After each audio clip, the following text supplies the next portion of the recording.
사무엘상 26장 17절부터 25절까지 함께 읽겠습니다. 사울이 다윗의 음성을 알아듣고 이르되 내 아들 다윗아 이것이 내 음성이냐 하는지라. 다윗이 이르되 내 주 왕이여 내 음성이니이다 하고 또 이르되 내 주는 어찌하여 주의 종을 쫓으시나이까. 내가 무엇을 하였으며 내 손에 무슨 악이 있나이까. 원하건대 내 주 왕은 이제 종의 말을 들으소서. 만일 왕을 충동시켜 나를 해하려 하는 이가 여호와시면 여호와께서는 재물을 받으시기를 원하이다마는 만일 사람들이면 그들이 여호와 앞에 저주를 받으리니 이는 그들이 이르기를 너는 가서 다른 신들을 섬기라 하고 오늘 나를 쫓아내어 여호와의 기업에 참여하지 못하게 함이니이다. 그런즉 청하건대 여호와 앞에 서며 먼 이곳에서 이제 나의 피가 땅에 흐르지 말게 하옵소서. 이는 산에서 메추라기를 사냥하는 자와 같이 이스라엘 왕이 한 벼룩을 수색하러 나오셨음이니이다. 사울이 이르되 내가 범죄하였도다. 내 아들 다윗아 돌아오라. 내가 오늘 내 생명을 귀하게 여기선즉 내가 다시는 너를 해하려 하지 아니하리라. 내가 어리석은 일을 하였으니 대단히 잘못되었도다 하는지라. 다윗이 대답하여 이르되 왕은 창을 보소서. 한 소년을 보내어 가져가게 하소서. 여호와께서 사람에게 그의 공의와 신실을 따라 갚으시리니 이는 여호와께서 오늘 왕을 내 손에 넘기셨으되 나는 손을 들어 여호와의 기름 부음을 받은 자 치기를 원하지 아니하였음이니이다. 오늘 왕의 생명을 내가 중히 여긴 것 같이 내 생명을 여호와께서 중히 여기셔서 모든 환난에서 나를 구하여 내시기를 바라나이다 하니라. 사울이 다윗에게 이르되 내 아들 다윗아 내게 복이 있을지로다. 내가 큰 일을 행하겠고 반드시 승리를 얻으리라 하니라. 다윗은 자기 길로 가고 사울은 자기 곳으로 돌아가니라. 아멘. 오늘 아침에 엎드려서 하나님 앞에 기도하는 가운데 시작할 때 마스크를 이렇게 벗고 이 마스크를 벗고 나니까 참 편안하다. 이 마스크가 언제 벗을 수 있을까 이런 생각을 하다가 더 다시 되돌려 생각했습니다. 하나님께서 마스크를 쓰게 하신 것이 과연 우리들을 힘들게 만들기 위함일까? 그러니까 많이 한번 생각해 보니까 그 일들은 우리가 좀 더 지나봐야 마스크를 쓰게 하신 하나님의 뜻이 무엇인지를 우리가 분별할 수 있게 될 것 같다 생각을 했습니다. 마스크를 쓰면서 우리에게 준 이로운 점들도 많이 있습니다. 귀찮고 때로는 갑갑할 때도 참 많았지만 이 일로 인해서 큰 병이 있어서 병원에 가서 감기가 들어서 독감이 들어가지고 몸살이 나서 힘들었다든지 이런 경우가 거의 없지 않습니까? 병원이 손님이 많이 줄었다는 이야기들도 있을 정도로 우리들에게 좋은 것들도 베풀어 주시는 것이죠. 하나님께서는 우리에게 고난과 환난과 고통과 이런 핍박을 주신다고 해서 그것이 우리에게 꼭 좋지 않은 것들이 아니다는 것을 오늘 아침에 묵상하면서 말씀을 묵상하는 가운데도 생각해 보았습니다. 하나님께서는 우리에게 때로는 여러 가지 어려움과 환난을 주십니다. 오늘 이 본문 말씀에 다윗도 하나님 앞에서 많은 고난을 당했습니다. 정말 20대의 그 청년 다윗은 그야말로 사울의 사울을 피해서 도망다니는 일에 지금 보면 20대를 다 10년을 보냈습니다. 참 힘들고 어려운 일이었습니다. 하나님께서 나에게 기름 부어주신 것 맞냐? 나에게 왜 이런 고통을 주시지? 이런 갈등도 참 많이 가졌을 것입니다. 영적인 피로감도 쌓여가고 육체적으로도 피로했을 겁니다. 우리가 지난 2장인가요? 거기서 보면은 나의 자신도 지금 도망다니기 굉장히 힘든데 하나님께서는 거일라 주민들을 구해주라고 했습니다. 그래서 그 거일라 주민들을 구해줬는데 결국은 어떻게 했습니까? 구해주려고 하니까 주변에 있는 참모들은 절대로 안 된다고 반대를 했지만 하나님 앞에 다시 물어보니 가서 구해주라 하기에 순종하는 마음으로 가서 거일라 주민들을 구해줬습니다. 그런데 그 구해준 그 거일라 주민들이 다윗을 배반하고 오히려 다윗이 여기에 있다고 신고하고 그래서 사울이 쫓아와서 다시 이 사울을 잡으려고 다윗을 잡으려고 쫓아오는 그러한 상황을 맞이했습니다. 내가 은혜를 베풀었는데 은혜 베푼 사람에게 배신당할 때는 정말 마음이 괴롭습니다. 제가 오늘 이 말씀 드리는 것들이 우리가 하나님 앞에서나 사람들 앞에서 남에게 뭔가 해주고 난 다음에 그 해준 일에 대해서 생각하지 말아야 되겠다 생각을 했습니다. 내가 너한테 해준 게 얼마나 많은데 이렇게까지 해줬는데 네가 그럴 수 있느냐라는 생각을 가지면 나는 항상 마음이 편안하지를 않을 것 같아요. 항상 내 마음에 가지는 생각은 또 좀 악한 마음들만 생기게 되고 내 마음만 괴로워지는 거죠. 근데 상대방한테 물어보면 그런 생각을 전혀 갖고 있지 않습니다. 내만 힘들어지는 것이죠. 그래서 우리들은 남에게 은혜를 베풀어주고 나면 그것을 잊어버려야 합니다. 내가 주고 난 뒤에 그걸 언제는 받을 것이라고 생각하면 그 받지 못할 때 갖게 되는 그 안타까움도 좀 굉장히 강한 거죠. 특별히 자녀들을 이렇게 우리가 여러 가지 희생적으로 헌신적으로 자녀들을 위해서 많은 일들을 합니다.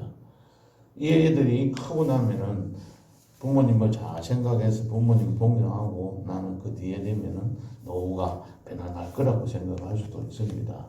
이 모든 것들을 생각하면 할수록 그렇게 받지 못했을 때 갖게 되는 그 어떤 마음의 괴로움들은 큽니다. 이와 같이 다윗은 이러한 어려움들을 많이 겪었습니다. 거의 20대 10년을 이런 도망자의 신세 속에서 살아갔습니다. 그러나 하나님께서는 이 다윗을 그냥 포기하고 마음에 힘든 그 과정들을 그냥 내버려 두고 보고 계시지 않았습니다. 하나님을 전적으로 의뢰하고 살아갈 수 있도록 하나님께서는 도와주셨습니다. 요나단을 통해서 요나단이 다윗이 있는 그 십강년 숯불에까지 찾아가서 격려해 줍니다. 그는 너는 두려워하지 말라. 내 아버지 사울의 손이 내게 미치지 못할 것이다. 너는 이스라엘 왕이 될 것이고 나는 네 다음이 될 것이니까 나는 걱정하지 말고 두려워하지 마라. 격려도 해줬습니다. 물론 요나단이 갔지만 하나님께서 요나단을 보내셔서 다윗을 격려해 주셨습니다. 또 사울의 입을 통해서 다윗에게 확신을 주었습니다. 엔게디 동굴에서 다윗에게 또 죽임을 당하지 않고 자기가 살아있음을 깨닫고 난 뒤에 그가 이런 말을 했습니다. 사무엘상 24장 20절에 보면 보라 나는 네가 반드시 왕이 될 것을 내가 알고 있고 네가 이스라엘 나라가 내 손에 견고히 설 것을 내가 알고 있다. 이 말들을 통해서 다윗을 격려시켜 줍니다. 지난 주일에 어제 아래게 보았던 것처럼 아비가일을 통해서도 다윗이 이스라엘의 지도자로 세우심을 받을 것이라는 확신을 시켜주셨습니다. 이처럼 하나님께서는 다윗을 이스라엘의 왕으로 세우시기 위해서 계속해서 훈련을 시켜주고 계십니다. 다윗은 힘들고 고통스럽고 어렵고 육체적으로 고난을 당하고 있지만은 사람들과의 관계에서 마음이 상할 대로 상해지지만은 그러나 하나님은 그러한 모든 과정들을 통해서 하나님께서는 하나님의 계획을 차근차근 진행시켜 가심을 말씀을 통해서 우리가 깨닫습니다.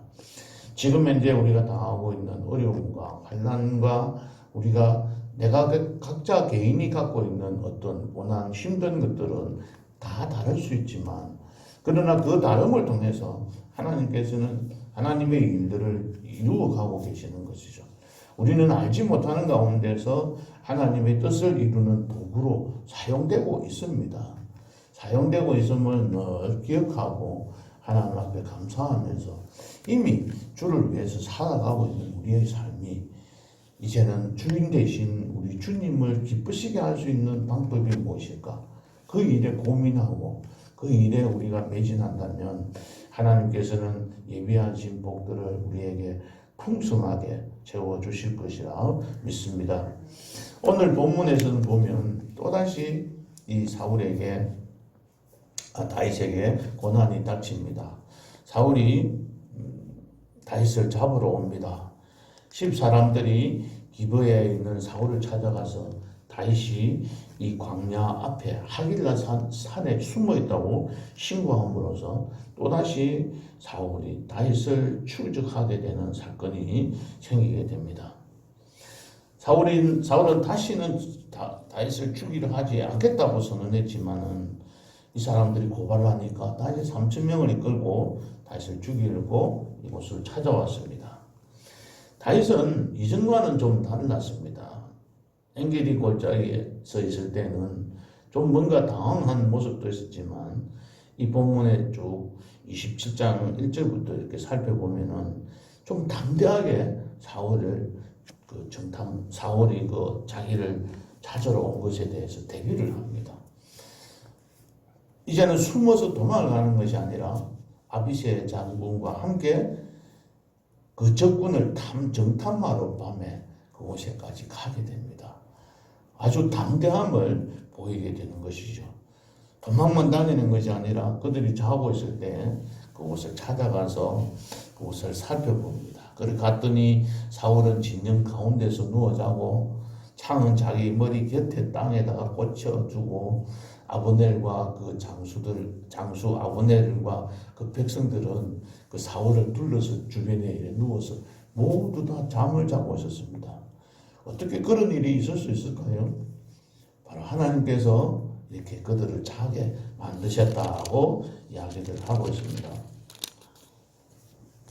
27장 중간에 보면 하나님께서 그들을 잠자게 하셨다고 했습니다. 12절에 보면 26장 12절 그들을 깊이 잠들게 하셨으므로 그랬습니다. 이때 다윗은 상황이 또 많이 달라집니다. 그때 아비새가 창을 들고 찔러서 죽이려고 합니다. 그때에 이 다윗은 이런 말을 합니다. 내가 여호와께서 살아계심을 두고 맹세하노니 여호와께서 그를 치시리니 혹은 죽을 날이 이르거나 또는 전장에 나가서 망할 것이다. 믿음의 눈으로 바라보면서 이 사울이 앞으로 어떻게 될 것인지 바라보게 되는 그러한 큰 시야를 갖고 왕으로서 갖추어야 될 자리를 하나씩 갖추어갑니다. 그래서 그들은 죽이지 않고 사울의 창과 물병만 가지고 오게 됩니다. 이제 와서 아침에 저 산의 높은 곳에 올라가서 이 아브넬을 보고 고함을 지르고 뭐라 합니다. 왜냐하면 이 아브넬이 사울을 지키고 있어야 되는데 아브넬은 사울의 가장 1등가는 참모 장수였습니다. 군인이었습니다. 그러면 이 경호실장이 사울을 잘 지켜야 되는데 지키지 못하고 있음을 이 아브넬을 보고 나무라게 됩니다. 그리고 이 다윗은 사울에게 오늘 본문 말씀처럼 말씀을 합니다. 왜 내가 죄를 짓지도 않았는데 나를 자꾸 이렇게 하느냐. 그러면서 이 사울에게 이야기를 하면 24절을 보시면 내 생명을 여호와께서 중히 여기셔서 모든 환난에서 나를 구하여 내시기를 바라나이다. 내가 당신의 생명을 중히 여긴 것 같이 하나님께서 나를 인도해서 나를 모든 환난에서 구하여 내어서 나중에는 결국 그 환난 너머에 있는 축복을 하나님께서 해주실 것이라는 것을 다윗은 바라본 것이죠. 많은 고난과 환난을 겪으면서 그의 믿음은 이렇게 성장되어 갔던 것이죠. 믿음이 강하여지게 되었고 이제 왕으로서 갖추어야 할 자질을 하나씩 하나씩 갖추어가는 그런 모습들을 봅니다. 우리 앞에 닥쳐지는 어려움이나 환난이 아무리 힘들고 어렵다고 할지라도 그것은 우리에게 모든 앞날을 위해서 준비시켜주는 과정이심을 우리가 생각해 봐야 합니다. 그래서 이 사울은 마지막으로 이런 말씀을 합니다. 25절을 보면 네가 큰 일을 행하겠고 반드시 승리를 얻으리라 고 이야기를 하고 그 다음 말씀이 참 아이러니합니다. 다윗은 자기 길로 가고 사울은 자기 코스로 돌아가니라. 각자가 가야 할 길을 찾아서 갑니다. 다윗은 왕의 길로 가지만 사울은 이제 더 이상 다윗과 만나는 시간도 없이 블레셋과의 전투에서 길보아 산에서 성전사하게 됩니다. 비참하게 죽음을 맞이하게 됩니다. 말씀을 읽겠습니다. 믿음으로 산다는 것이 참 어렵습니다. 믿음으로 산다는 것이 무엇일까요? 우리 자신들이 변하는 것입니다. 복음 앞에서 우리의 인격과 삶이 이러한 환난과 고난을 통해서 자꾸 변화되는 것입니다. 그 변함이 한 번으로 일회성으로 끝나는 것이 아니고 하나님 앞에 가는 날까지 우리들은 하나씩 변해져 가야 합니다. 그런데 이것이 빨리 하루 만에 이루어질 수 있는 것들이 아니죠. 또한 믿음으로 산다는 것은 변하지 않는 것입니다. 어떠한 어려움과 고난이 올지라도 우리의 마음이, 우리의 신앙이 변하지 않고 흔들리지 않는 것입니다. 상황을 극복할 수 있는 분명한 원리가 이 성경 말씀에 있음을, 또 하나님의 주시는 지혜의 그 뜻에 있음을 우리가 생각하고 하나님 앞에 기도하면서 이 문제들을 해결하게 해달라고, 이 고난 너머에 있는 축복이 무엇인지 우리를 바라보게 해달라고, 다윗과 같이 지금 이 환난이 끝나고 나면 자신이 왕의 모습으로 다윗 왕국을 건설해서 하나님께 영광 돌리는 그런 새로운 날이 시작될 것을 믿고 그는 나아갔던 것입니다. 우리 앞에는 여러 가지 각자의 형편에 맞는 또 다른 환난과 고난과 어려움들이 있습니다. 세상에 제일 부자로 사는 사람도 항상 우리보다 더 많은 걱정을 하고 밤에 잠도 그렇게 자지도 못하는 그러한 어려움을 당하는 사람들도 참 많이 있습니다. 그래서 우리가 받는 이 모든 상황을 하나님 앞에 내어놓고 우리의 마음이 변하거나 흔들리지 않고 끝까지 살아가야 할 것입니다. 오늘 또 새로운 날이 시작되었습니다. 다윗과 함께 하나님께 모든 문제를 맡기고 주변 상황이 아무리 어렵고 힘들고 또 나에게 내가 원하는 길로 가지 않는다 할지라도 그 상황에 지지 말고 승리하는 하루가 되시기를 주님의 이름으로 축복합니다. 기도하시겠습니다. 하나님 아버지, 오늘도 다윗을 통해서 많은 삶의 진리를 또 지혜를 얻게 해주셔서 감사를 드립니다. 사울은 여러 가지를 뉘우쳤지만은 그러나 또다시 마음이 변해서 육신의 정욕에 끌려서 육신의 욕심에 끌려서 다윗을 향해 쫓아갔지만은 또 다윗은 그를 원망하거나 불평하거나 그때 약속했는데도 약속을 지키지 않고 쫓아옴에 대해서 그들을 원망하지 아니하고 믿음으로 잘 승리하고 이겨나갔던 것처럼 우리 앞에 닥치는 모든 환난과 어려움들을 우리가 잘 극복할 수 있게 하시고 흔들리지 않게 하시고 변하지 않게 하여 주셔서 고난 너머에 있는 축복을 받아 누리는 그 기쁨을 바라보면서 하나님 앞에 감사하며 승리하는 하루가 되도록 축복하여 주시옵소서. 예수님의 이름으로 기도하옵나이다. 아멘.